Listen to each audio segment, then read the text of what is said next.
How many of them have you spoken to? Plenty. Really? Yeah, it's very interesting having conversations. But you were too frightened to attend. An excuse. You were too frightened to attend. I would never go to a protest. So when did you talk to them? Other people. So when did you talk to them? You really can't make this stuff up, can you? This lady apparently had many interesting conversations with people who have attended the Palestine protest, yet she never attended herself because she was too scared. Sounds like she was talking to one of her imaginative friends. Anyway, an interesting conversation with James O'Brien. Let's take a look. Most of these pro-Palestinian protests erupt in violence. There's hate that's called out, and I think... No, they don't, because I have to be clear on this, they don't erupt in violence. There have been I think there were 9 arrests and there have been 5 charges, including people arrested for attacking... Well, I'll run you through it all, actually. There's been a racially aggravated public order offence by a person of no fixed abode who allegedly shouted racist abuse. There's a public order offence after a can of beer was allegedly thrown at a protester in Whitehall. There's been an actual bodily harm charge after an officer was allegedly assaulted and suffered a head injury, which also happened at the Countryside Alliance March a few years ago. And then you've got another racially aggravated public order offence relating to an allegedly racist placard. And then you've got a 16-year-old boy who can't be identified because of his age has been charged with a public order offence after directing verbal abuse at officers. So you understand I can't let you say they always erupt into violence when they categorically don't. Well, there is a lot of hate. I mean, they're looking. Let's not gloss over it. You have to accept that you cannot say they always erupt into violence when they categorically don't. Yeah, but there are things that the police and if that's won't the basis and of your on. if that's the basis of your position, then your position becomes untenable immediately. There is hate. Would you not agree with that? There's hate everywhere. There's hate on the West Bank at the moment. You've seen what the American Secretary of... Can I say anything? Yes, of course you can, as long as it's true. When you think about the fear that Jewish people are feeling all over the country, something that exacerbates that and something that makes them feel even more scared. I mean, there's no Jewish people that would feel comfortable to go into a Palestinian protest, and even the word there were Jewish people on it. There were Jewish people on the march, and you've seen the footage from Central Station in New York as well of Jewish people protesting. They're far extremists, and in terms of their support, their anti-Israel narrative. But it's not. But if the fact is that people would be scared to go to a protest like that, whereas in direct contrast to that, the Israeli... But again, I'm sorry you feel I'm interrupting you, but if you say things that aren't true, I have to. There were Jewish people on the march on Saturday.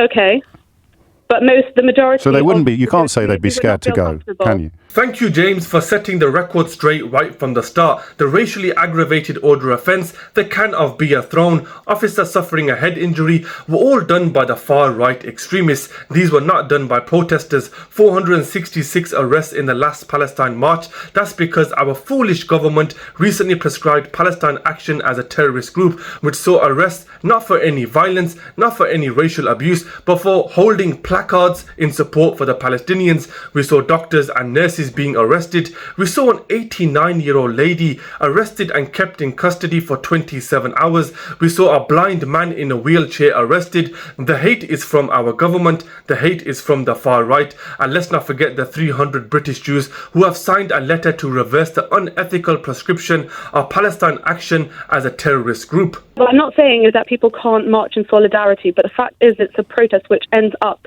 often being anti-Israel. There were 3 women who were wearing pictures out of 100,000 people. That's not the point. The point is that it is. Of course, it's the point.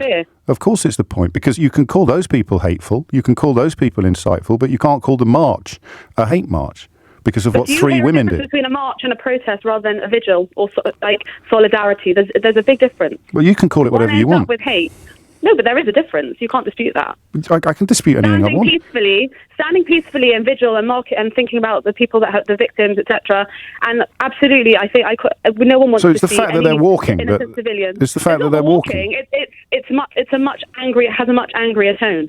Well, there's huge anger about all the Palestinians being killed, just as there was huge anger about all the Israelis killed on October the 7th. You must have been angry. You must have been angry. I was devastated. Okay. It was heartbreaking. Well, I was angry. It's a very different... Well, there's a very different... I was very, very angry. I don't know if you heard the show. I was absolutely livid. Yeah, but what were you angry about? The murder of 1,400 Israelis. But was that anger directed at the horrific terrorists? Of course it was. Was that compassion and devastation for the victims? It was both. unthinkable, unjustifiable, intolerable were the words that I used to describe what Hamas had done. Heartbreaking, utterly, utterly devastating were the words that I used to describe the victims. So why can't people? Why can't people be angry? Why can't people be angry about Palestinians being killed as well? I just want to shout out that the Monday, that the first day that you did your show was brilliant. You were really compassionate, really kind, really sensitive, absolutely, and really angry. Yes, but I think there's more anger. What does I mean? It's about compassion and being devastated. Anger being angry. Do something. I'm being angry. So if I'm allowed to be angry about the killing of Israelis, why can't I be angry about the killing of Gazans? Why can't people march in anger at the killing of Palestinians? It's about compassion. That's the difference. Okay. So how do people show their compassion? Then says, who can I fight? Anger is who can I punish? And that's why I had to pick you up at the beginning on the claims that it always erupted into violence when it simply doesn't. So no one's really looking for a fight. Anger. No one's looking for a fight. I don't mean violence I mean violence as in anger, and that leads on to who can I blame? You can't. Unfortunately, Suella Braverman might want to outlaw anger, but even she would struggle to pull that one off, Anna. You can't tell people what they can and can't be angry about any more than I would dream of telling you. I find it ironic that this lady expects James to express his emotions of October the 7th, yet she doesn't express any emotion or any anger towards the killing of over 100,000 people. James is right. The Palestine marches are an expression of solidarity. They are expressions of anger, an expression of unity against the bloodthirsty state of Israel. The lady says anger is who can I fight, who can I punish, and of course our government is complicit in this genocide. The anger is directed towards them and their lack of leadership, empathy and humanity towards the Palestinians. There are plenty of people in Israel who've got huge problems with what is going on. Are they anti-Semitic? And that's what I believe Suella Braverman. Are they anti-Semitic? No, people can have issues with the policies. People can be angry about policies, and they can be Jewish, and they can be angry with Israeli policies, but you wouldn't dream of calling them anti-Semitic. But I haven't heard any pro-Palestinian march that's come out to condemn Hamas. Well, how much attention have you been paying? How many of them have you spoken to? Plenty. Really? Yeah, it's very interesting having conversations. But you were too frightened to attend. You were too frightened to attend. I would never go to a protest. So when did you talk to them? Other people. So when did you talk to them? I've spoken to individuals. Yeah, when? With their opinions. When? Over the last couple of weeks. How? And there's always an excuse. But how have you spoken to these? How have you spoken? No, of course you can't. Not if you're going to come on my radio and say things that aren't true. But it is true. Well, of course it isn't. Every single Ariana Grande concert. Well, I don't want to imagine that. I'm not. I'm talking about marches. No, stop it. I feel bad for the people that were killed, but you're making stuff up again. Very, very frustrated. You're making stuff up again. No, I'm not. That's the exact same parallel. You're having an imaginary conversation about a completely different atrocity. No, but what I'm saying to you is the fact is that there needs to be condemnation. Just before you go, where is your expression? I know you would avail yourself of this opportunity, your compassion for the people being killed in Gaza now.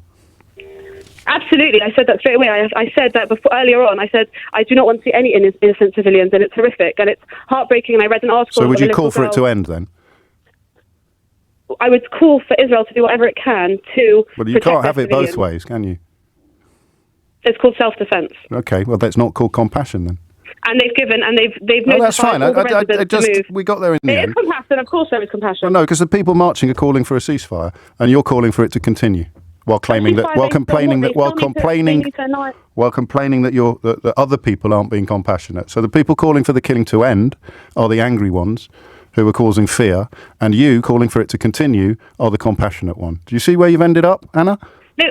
No, you probably don't, do you? This lady is speaking through her broken teeth. The only person she's spoken to is her reflection. The condemnation now, after 22 months of destruction, should not be around October the 7th. Unfortunately, that has happened. The condemnation now needs to be against the Israeli government, the US and the British government and every other country and every other individual who has supported this genocide. Israel is acting in impunity, getting away with blatant murder. This is the conversation now, and people have every right to be angry. If you don't like it, tough. Anyway guys, thanks for watching. Let me know your thoughts in the comment section below. Support me by liking and subscribing, and I'll see you all on the next video.